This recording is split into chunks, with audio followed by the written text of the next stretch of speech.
Jeta është sfida më e bukur e njeriut, të di ta kuptoj atë dhe t'i bëj ballë të gjitha vështirësive, pengesave që vetë fati i saj i sjell në rrugën e tij. Ndoshta të flasësh, të shkruash për sfidën e jetës nuk mjafton për ta kuptuar atë. Ne duhet të bisedonim, të njiheshim me njerëz që kanë një histori që të prek, të emocionon, të bën të mendosh dhe të reflektosh për veten dhe të tjerët. Kështu është edhe historia e Jetmir Kallollarit. Jetmiri ka ditur të sfidoj fatin e jetës së tij në mënyrën më të mirë të mundshme. Ai gjithçka e merr me pozitivitet. Karakterizohet nga ndjenjat optimiste, harmonike. Gjen rrugën e jetës së tij me qetësinë dhe butësinë që çdo njeri prej nesh do donte të kishte vetëm pak nga karakteri i tij. Për Jetmirin jeta kurrë nuk është një sfidë e pamundur. Gjithçka mund ka përzehet, te kalohet. Madje disa gjëra nuk ja vlen të merren parasysh, sepse jeta është shumë herë më e rëndësishme se sa paragjykimet e njerëzve.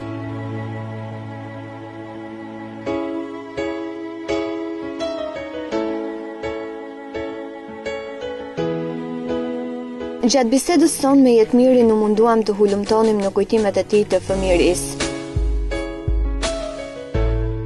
Ai fëmijërinë e kujton të bukur, edhe pse që në moshë të vogël i është dashur të mësoj se si të luftoj të kapërcej pengesat e tij fizike.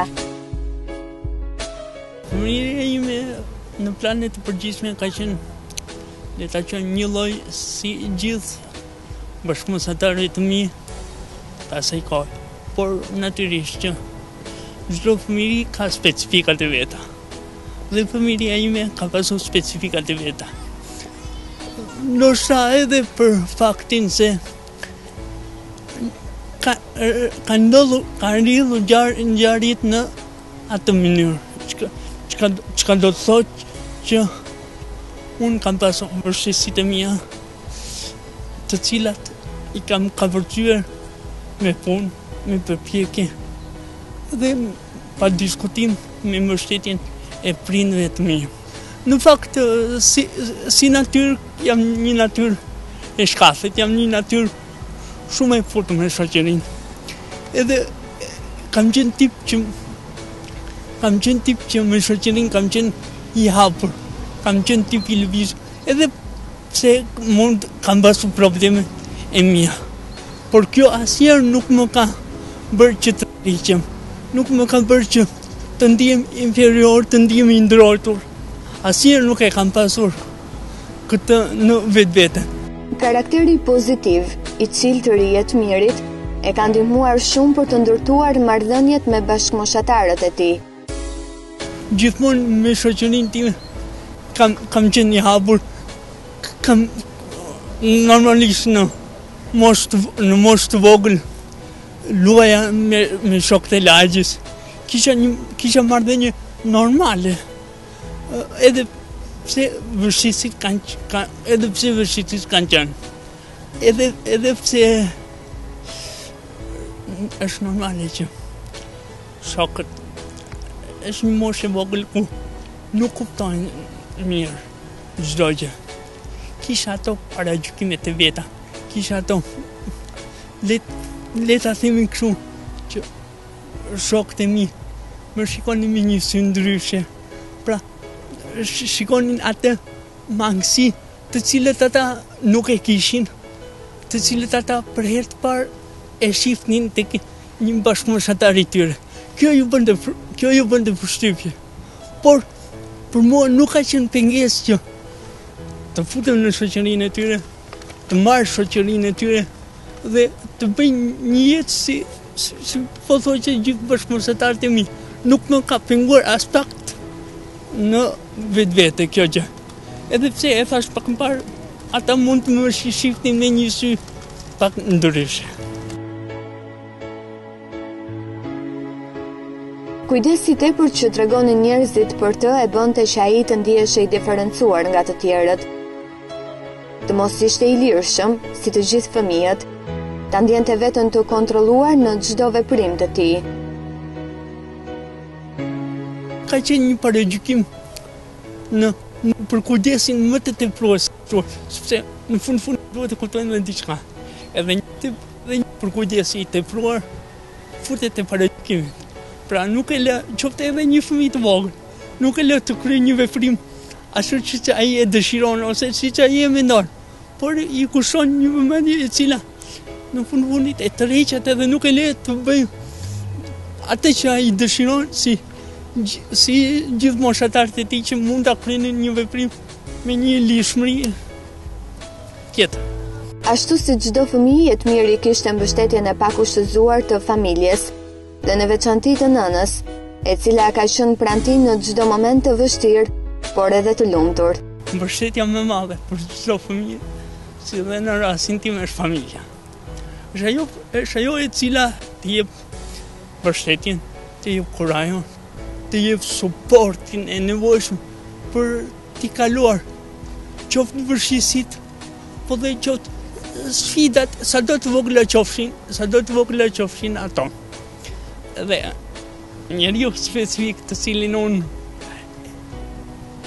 më ka mbështetur, më ka dhënë kurajo, më ka qëndruar jo vetëm në fëmijërinë time, po edhe në periudhat e më vonshme ka qenë mami. Është personi i cili gjithmonë ka qenë për krah meje. Gjithmonë më ka inkurajuar, gjithmonë edhe në momente të vështira më ka qëndruar pranë. Më ka dhënë ndihmën e saj, më ka dhënë atë çka ka nevojë një fëmijë në moshën, në fëmijërinë e tij. Të gjithë derdhin lot, të gjithë qajnë, por për Jetmirin lot të tregonin dobësi.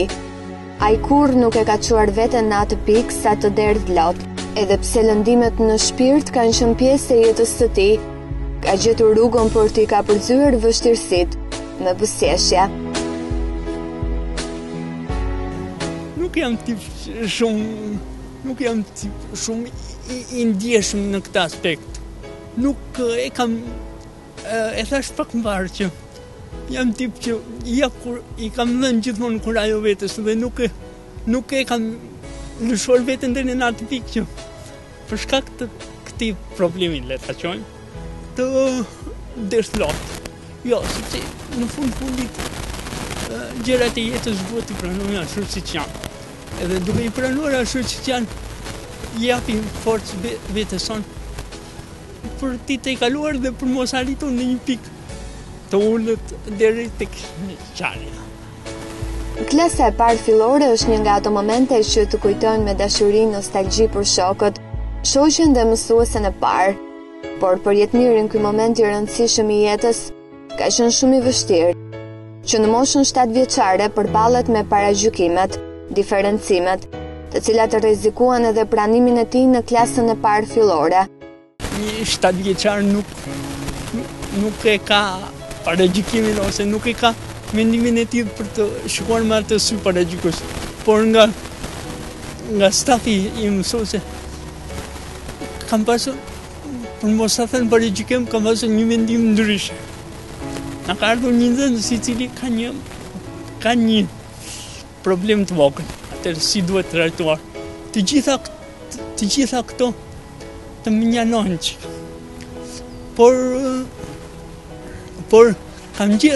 Por kam pasur kurajon edhe mbështetjen që edhe këtë gjë ta kaloj. Periudha e gjimnazit ka qenë një tjetër periudhë shumë e vështirë për Jetmirin.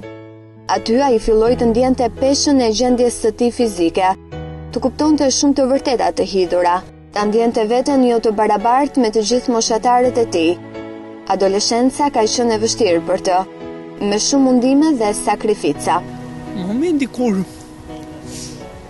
njeriu vetë fillon ta dalloj që ka të ndryshimin është pikërisht momenti i gjimnazit, apo që është momenti më delikat, le ta themi. Sepse je në moshën e adoleshencës, je në moshën e cila është një moshë ku të rinjtë shoqëria është në një gjendje që të kuptoj gjëra shumë herë më mirë, aty fillojnë ato, le t'i themi, paragjykimet e para, sepse edhe vet nuk ndihesh mirë. Edhe vet nuk ndihesh mirë. Por edhe në rastin e gjimnazit i kam t'i kaluar me, le ta themi kështu, me moskorçarje. Edhe ato pak paragjykime që pata. Por kjo sfidë me përballjen e një jete të vështirë gjimnaziste nuk e ka mundur Jetmirin. Edhe në gjimnaz ai e gjeti të mesme në art, gjeti rrugën për t'u integruar në shoqëri, për t'u afruar me bashkëmoshatarët e tij duke lidhur një urë miqësore me ta. Gjithë kjo fal guximit, vullnetit dhe karakterit që ai ka. Atyrish në fillim të gjimnazit, po një veshpërreth parë me shoqe, i kam marrë me shumë lehtësi, i kam marrë me sportivitet, kur i thonë. Më thënë, nuk i kam parë si gjëra shumë të rënda. Okej, këta e kanë një lloj mendimi ndryshe për mua, po unë do përpiqem që të ndryshoj këtë mendim. Po si do ta ndryshoj këtë mendim? Me sjellje të mirë, me punë, me rezultate të mira në shkollë dhe duke qenë sa më i ofrueshëm me ta. Nëse ata kanë një step, unë do jem unë ai që do afrohem ta. Do jem unë ai që do t'i ofroj shoqërinë aty. Dhe duke ndikur këtë rrugë, shoqëria filloi të afrohej më shumë dhe se vitet e tjera ishin vite shumë të kollajshme. Por gjithmonë duke i qenë unë iniciatori për të fituar shoqërinë e tyre. Jetmiri fëmijërinë dhe adoleshencën e ka kaluar në qytetin e vogël të Fierit. Me mbarimin e gjimnazit, familja e tij mori vendimin që të vinte në Tiranë për arsimin e djalit të tyre dhe për t'i ofruar atij një jetë sa më të mirë dhe më shumë mundësi zhvillimi. Ardhja në Tiranë për të ishte e vështirë, sepse do fillonte të ndërtonte marrëdhëniet e para në mënyrë që të krijonte besimin tek njerëzit dhe të ndjente afrimitetin e tyre. Ardhja nga qyteti i Fierit në Tiranë, normale që ndryshimi është si konsideroshëm, sepse vjen nga një qytet i cili, ashtu siç e thatë edhe jo, shoqëria ishim më të njëjtër, ishim më të bashkuar, ishim le ta themi kështu, të një zone e cila njiheshim me njëri tjetrin, vjen në kryeqytet ku diversiteti ishte më i madh, ku njerëzit ishin më të shumë. Normalisht që dhe kjo krijon ato, le themi, vështirësitë e veta. Në shkollën e lartë përballa me student ose me shoqe të cilët ishin nga të katërantë e Shqipërisë. Të gjitha këto kanë ato vështirësitë e veta. Domethënë, duhet të gjesh, në rast parë unë duhet të gjeja mënyrën e përshtatjes me shokët e shoqes të shkollës lartë, por jo vetëm me shoqërinë, por dhe me pedagogën duhet gjej një mënyrë tjetër komunikimi. Ndryshon krye këput marrëdhënie që mund të kesh me një mësues të gjimnazit, me një pedagog të shkollës së lartë. Është diçka totalisht tjetër. Domethënë, kanë qenë shumë në mos sfida, kanë qenë mini sfida të vogla, të cilat duheshin të zgjidhen në mënyrën e duhur që unë të krijoja vetes një mundësitë për të vazhduar shkollimin. Shkolla e lartë ishte një nga ëndrat e Jetmirit për të patur një jetë sa më të mirë. Si çdo gjimnazist, edhe ai kishte shumë dëshira dhe preferenca për shkollën e lartë. Ekonomiku dhe juridiku ishin dy drejtime për të cilat Jetmiri duhet të zgjidhte vetëm një prej tyre. Ajo deg që Jetmiri mendonte se i përshtatej më mirë gjendjes së tij ishte ekonomia. Për këtë arsye vazhdoi studimet e larta në këtë deg. Si çdo njeri i cili ka perspektiva për jetën, është e natyrshme që të dëshiroj të vazhdoj studimet e larta, si e vetë një rrugë që këta hapur shanset për jetë. Natyrisht, edhe pas marrimeve të gjimnazit, kam pasur dhe unë ato preferencat e mia. Ekonomiku ka qenë një degë e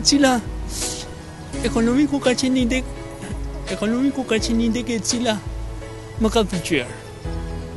Por nuk ka qenë vetë një degë e cila për mua ka qenë primarja. Edhe juridiku do thoshe që ka qenë një degë që unë e pëlqej. Sepse mos haroj, duhet të them që në shkencat sociale kam qenë, edhe në gjimnaz kam qenë shumë i mirë. Kurse marrëdhëniet me lëndët shkencore si kam pasur fort të mira. Kryesisht me matematikën. Por ajo që do thosha unë në këtë rast është që jo gjithçka zgjidhet në bazë të dëshirës. Janë dhe rrethanat ato të cilat ndikojnë në zgjedhjen që duhet të bësh një jetë. Pse ekonomiku? Dhe pse jo juridiku do të thosha? Duke biseduar, duke i rrahur mendimet me prindin, po edhe me miqtë të tjerë, zgjodha ekonomikun sepse ishte dega që mua më përshtatej më mirë. Që për arsyeet të cilat unë kisha, ishte dega të cilën unë kisha një të ardhme. Do ndisha mirë dhe do fitoja shumë më tepër se por të ndiqja një drejtim tjetër, për shembull juridiku, i cili do, le të themi kështu, do më shumë se sa unë mund të jepja. Ekonomiku ishte, në fundit ekonomiku ishte një degë që më ofronte qetësinë e nevojshme, të cilën unë kisha nevojë. Edhe për këtë arsye bëra zgjedhjen e ekonomikut dhe jam shumë i kënaqur që kam zgjedhur një degë e cila vlerësohet shumë. Për jetëmirin, paragjykimet e njerëzve nuk kanë asnjë lloj rëndësie. Për të e rëndësishme është të ecë përpara në jetë, të gjejë rrugën e suksesit, lumturisë dhe paqes shpirtërore. Duhet të ndajmë diçka, të ndajmë shoqërinë e gjimnazit, shoqërinë e shkollës së lartë nga ambienti që na rrethon në të përditshmën tonë. Janë krejtësisht gjëra të kundërta. Sepse nuk jam shqetësuar dhe nuk shqetësohem, nuk e vë fare, nuk i marr fare parasysh paragjykimin që mund të ketë një njeri që kalon në rrugë. Duhet të kuptojmë diçka. Shoqëria shqiptare është një shoqëri paragjykuese. Dhe të vësh të vrasësh mendin ose të vësh në dukje çdo paragjykim, çdo llaf që mund të hedhë një njeri duke ecur në rrugë, nuk jam vlen. Është shumë pak për të kapur dhe për të marrë me llafet e njerëzve që hedhin në rrugë. Pa ofenduar askënd. Ai njeri që mund të hedhë një llaf ose mund të ketë një paragjykim, mund të jetë një njeri shumë i rëndomt. Atëre, ja vlen të merresh me një njeri i cili nuk e ka kulturën në bazë për të parë ndryshim një diçka. Kurse përsa i përket shoqërisë në shkollën e lartë, nuk ka pasur moment, nuk më kujton dhe nuk ka pasur momente që unë ta njeh veten ngushtë. Jetëmiri vlerëson komunikimin si bazë e kuptimit të njerëzve me njëri tjetrin. Ai ka aftësi komunikuese të mira, është i aftë të pranojë individin në shoqëri ashtu siç është, pranon diversitetin. Komunikimi tregon vlerat e njeriut, por edhe të shoqërisë në tërësi. Pika që unë vlerësoj më shumë tek një person është komunikimi. Është pika e cila unë bëre tek çdo individ që takoj. Sepse nëse një person ka komunikim, do të thotë që ai e ka kulturën për të pranuar atë që ka përballë. E ka kulturën e mjaftueshme për të vlerësuar gjithçka. Komunikimi për mua është baza e një personi i cili i thot vetes njeri i kulturuar. Dhe në këtë këndvështrim them që komunikimi është pika mbas. Jetmiri është i mendimit se shoqëria shqiptare ka shumë për të ndryshuar dhe ndryshimi fillon nga pranimi i personave me aftësi të kufizuar si pjesë e pandare saj. Shoqëria shqiptare është një shoqëri paragjykose. Këtë duhet ta pranojmë. Edhe e kemi pranuar deri diku. Duhet të jemi një shoqëri mendje hapur. Duhet të jemi një shoqëri, po ta themi në një gjuhë jo shqiptare, diverse. Duhet të pranojnë të ndryshme. Sepse kjo botë pse është e bukur? Sepse ka diversitet. Sepse ka mendime ndryshe, ka njerëz ndryshe, të cilët e plotësojnë këtë shoqëri. Dhe shoqëria shqiptare këto gjëra duhet t'i bëjë të vetat. Duhet t'i ketë në kulturën e vet. Në qoftë se shoqëria shqiptare arrin të ketë diversitetin, arrin të ketë atë mendjen e hapur për të pranuar gjërat dhe individët ashtu siç janë, mund të themi me plot gojë që jemi një shoqëri e emancipuar. Por me sa duket këto gjëra duan kohë, duan përpjekje, duan punë që të bëhen pjesë e një shoqërie të tërë. Pra natyrisht duhet dhe kohë. Dhe ne duhet t'ja japim shoqërisë këtë kohën të nevojshme. Media ka një rol shumë të rëndësishëm në ndryshimin e mentalitetit të shoqërisë. Është media ajo që promovon këta persona me aftësi ndryshe nga pjesa tjetër. Ajo duhet të ketë më shumë vëmendje në këta persona që janë pjesë shumë e rëndësishme në zhvillimin e një shoqërie. Për sa i përket në medias, është një partner shumë i rëndësishëm, sepse media është zëri jonë për të përçuar tek publiku i gjerë. Jo vetëm për të ndryshuar mentalitetin e një shoqërie të tërë, i cili është shumë i vështirë. Pra, media duhet të luajë rolin e saj, e ka luajtur, nuk them që se ka luajtur, por duhet të jetë akoma më shumë aktive në promovimin e personave me aftësi ndryshe, të cilët kanë arritur suksesin e tyre në fusha përkatëse. Ta përçojnë këtë sukses, por pa e ngjyrosur shumë. Ta përçojnë si sukses, por jo ta mbivlerësojnë dhe t'i vendosin epitetet cilat mund të jenë shumë të egzageruar për personat me aftësi ndryshe. Të pasqyrojnë një realitet ashtu siç është. Suksesin si sukses, por mbi gjitha dhe është shumë e rëndësishme të pasqyrojnë dhe problematikat ashtu siç janë.